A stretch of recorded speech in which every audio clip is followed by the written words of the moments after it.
안녕하십니까. 10월 21일 토요일 스토리 뉴스입니다. 오늘은 주말이지만 이스라엘 사태가 지금 한치 앞을 내다보기 어려운 그런 상태이고요. 또 어제 오늘 중요한 소식들이 많이 들어와서 이거를 좀 종합을 해드려야 되겠다. 한 주간 있었던 이스라엘 사태를 지금 들어온 속보와 함께 묶어서 좀 종합을 해드려야 되겠다라는 생각이 들어서요. 이 시간 속보와 함께 좀 정리를 좀 해드리려고 합니다.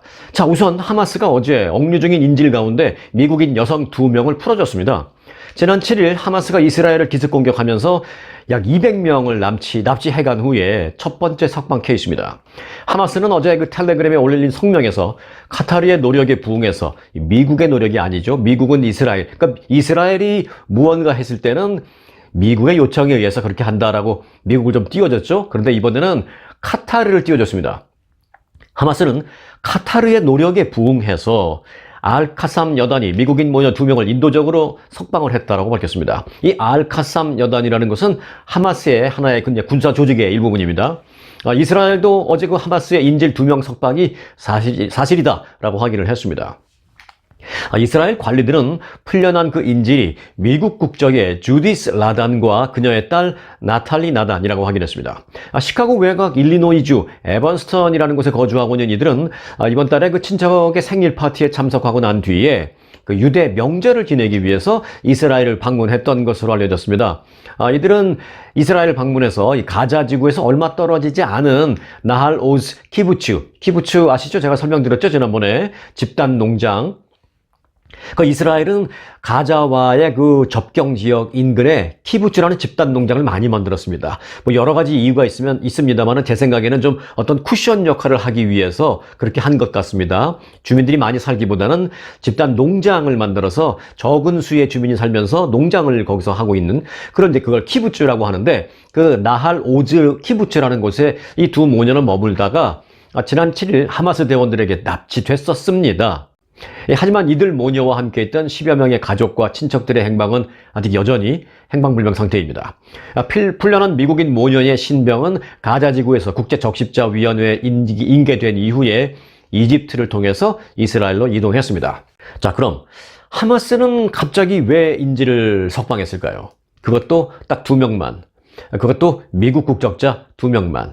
자, 일각에서는 뭐 이런 분석도 합니다. 앞으로 나머지 인질들을 다치지 않도록 하기 위해서는 이스라엘이 지상작전을 하지 말아야 한다라는 식의 어떤 메시지를 보내기 위해서 일단 2명을 안전하게 석방한 것이다. 뭐 이렇게 분석하고 있습니다. 뭐 그것도 맞는 말이겠죠. 물론 당연히 여러 가지 이유가 있을 터이니까요. 네, 그리고 석방 시기를 어제로 잡았다라는 것도 뭐 여러 가지 분석이 있을 수 있는데요. 예를 들어서 뭐 너무 일찍 석방을 했다면 뭐 이스라엘과의 어떤 전략적인 면에서 좀 충돌이 있었을 것 같고, 그리고 좀 더 활용할 수 있는 시간을 좀 잡았던 거죠. 그리고 또 어제가 아니라 좀 더 이번 주말이 지나서 좀 늦어진다라면 차칫 그 사이에 또 지상전이 발발할 수도 있으니까 지상전을 막기 위해서라도, 지상전이 이쯤이면은 아직 발발하기 직전이라고 생각을 해서 아마 어제였죠. 그래서 날짜를 그렇게 잡은 것 같다라는 그런 지적이 나오고 있습니다. 물론 또 다른 분석도 있습니다. 하마스가 이스라엘의 휴전을 조건으로 인질 일부를 석방하는 그런 방안을 제안을 했다. 뭐 이런 보도도 있었습니다, 사실. 하지만 이스라엘 측은 이같이 그 인질을 이용한 휴전 제안에 동의하지 않았으며, 이와 관련된 구체적인 내용은 하마스와 이스라엘 양측에서 뭐 아직 공식적으로 또 구체적으로 확인은 되지 않고 있습니다. 하지만 그런 보도가 있었던 것만은 사실입니다. 하마스가 인질 몇 명을 안전하게 석방하겠다. 그러니 일시적으로 휴전하자. 뭐 영원히는 아니죠. 일시적인 휴전을 하자라는 것을 먼저 하마스가 제안을 했다고 합니다. 하지만 이스라엘이 인질을 이용해서 무언가 제안하는 것은 우리는 받아들이지 않겠다. 이래서 이제 일단 없던 걸로 했다라는 보도가 나와 있습니다. 자, BBC 방송은 어제 하마스가 즉각적인 휴전을 대가로 일부 인질을 석방하겠다고 먼저 제안한 것으로 확인됐다라고 보도했습니다. 영국의 BBC가요. BBC는 그러면서 다만 이스라엘은 지금까지 이에 동의를 하지 않고 있는 상태다라고 부연 설명을 했습니다. 자, 앞서 지난 16일 하마스는 그 인질을 풀어주는 대가로 이스라엘이 수감하고 있는 팔레스타인 무려 6,000명을 석방하라라고 요구를 했습니다. 와, 6,000명. 이제 이게 2, 3일 전 얘기예요.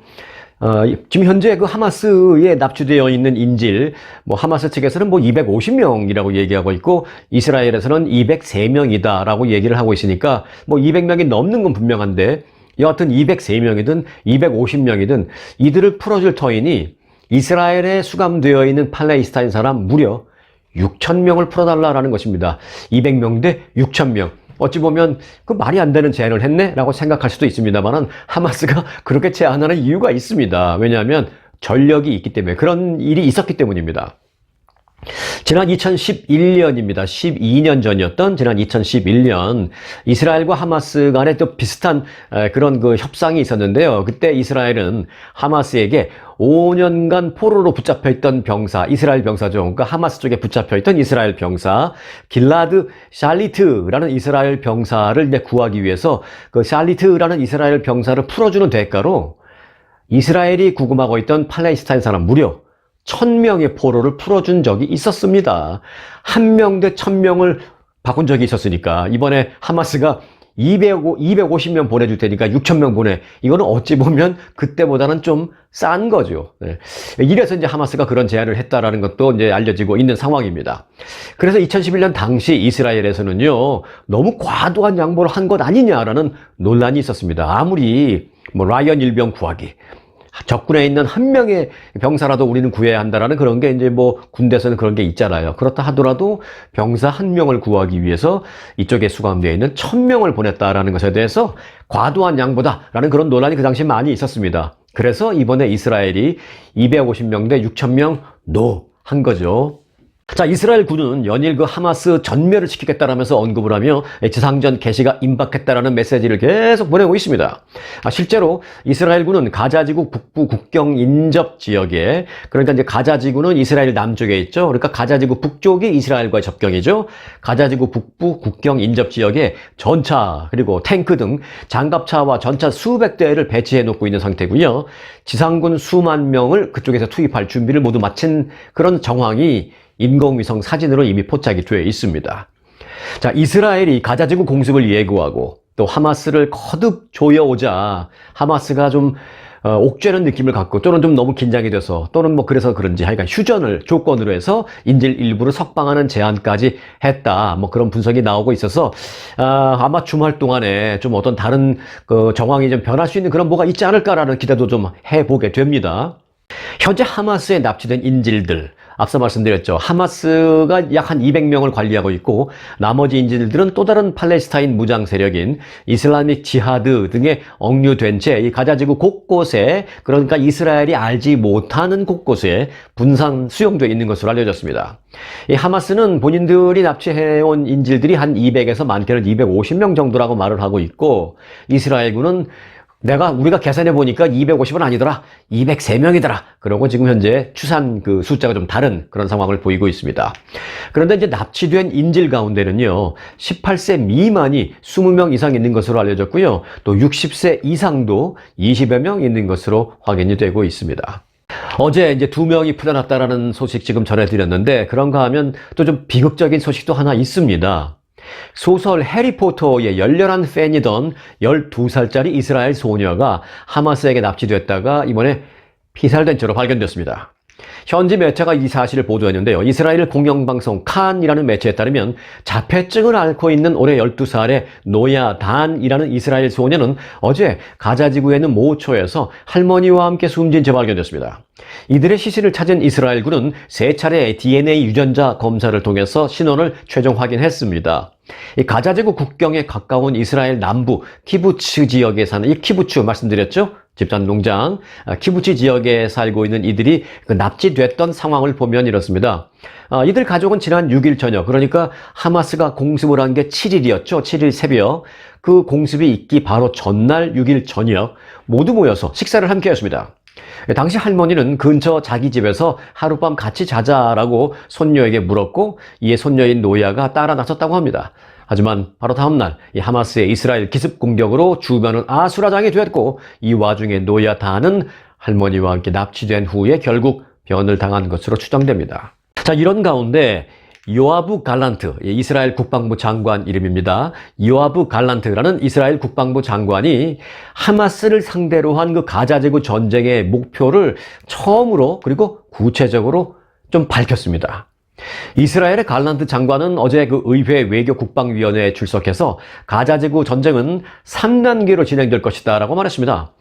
이번 전쟁의 1단계 목표는 그는 이렇게 설명했습니다. 하마스 테러 조직의 제거라고 말했고요. 그리고 이제 2단계 목표는 하마스의 군사력 및 정부 기능 파괴, 그리고 이제 마지막 3단계는 그 지역의 새로운 정권 수립이라고 밝혔습니다.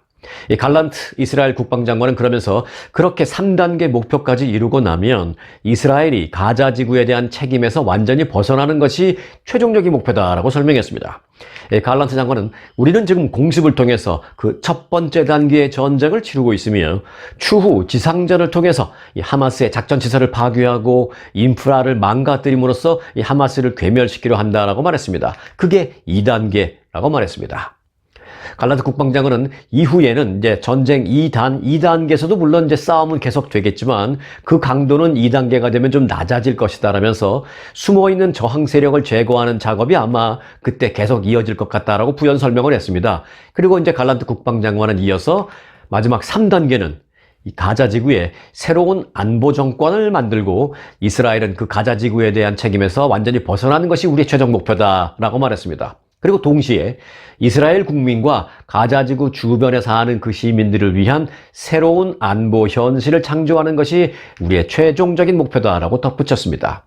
이 마지막 3단계에서 이스라엘이 밝힌 그 새로운 안보 정권을 세우겠다는 것, 그 안보 정권이라는 것은 결국은 친이스라엘 정권을 창출하겠다라는 것으로 사실 누구라도 쉽게 유추할 수가 있는 것입니다.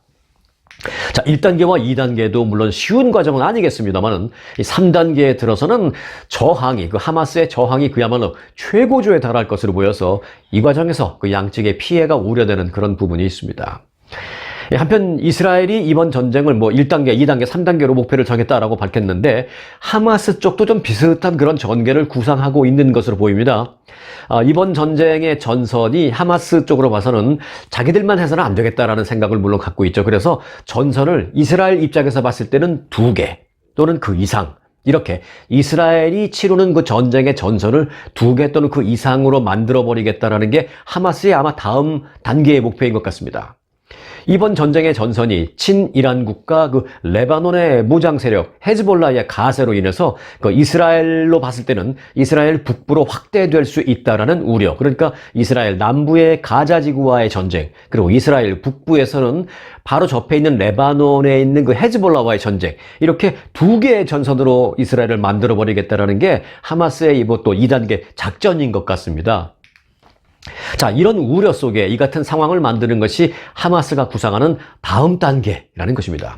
실제로요, 이 하마스와 헤즈볼라가 전선 확대와 관련해서 서로 협력하고 있다라는 미국 쪽의 보도도 이미 나왔습니다. 하마스는 이제 이스라엘로 봤을 땐 남부 쪽 가자지구, 그리고 헤즈볼라는 이스라엘로 봤을 때는 북쪽 그 레바논과의 접경 지역 거기 있으니까 이스라엘을 남쪽 전선, 북쪽 전선으로 나누어서 힘들게 만들어서 본인들의 어떤 승리 쪽으로 가져가겠다는 게 하마스와 헤즈볼라의 얘기고, 두 무장 조직이 이미 이런 부분에 대해서 여러 차례 논의를 한 것으로 미국 언론이 보도했습니다. 어떤 미국이 언론이 보도했냐면요, 미국의 정치 전문 매체 폴리티코라고 있습니다. 이 폴리티코의 보도입니다. 폴리티코는 하마스가 이스라엘과 벌이고 있는 전쟁의 다음 단계를 헤즈볼라와 긴밀히 조율하고 있다라고 보도를 했는데, 어떻게 보도를 했냐, 누가 이런 말을 했다고 인용을 해서 보도했어요. 누가 했냐? 하마스 측의 고위 인사의 말을 인용해서 이 폴리티코가 보도했습니다.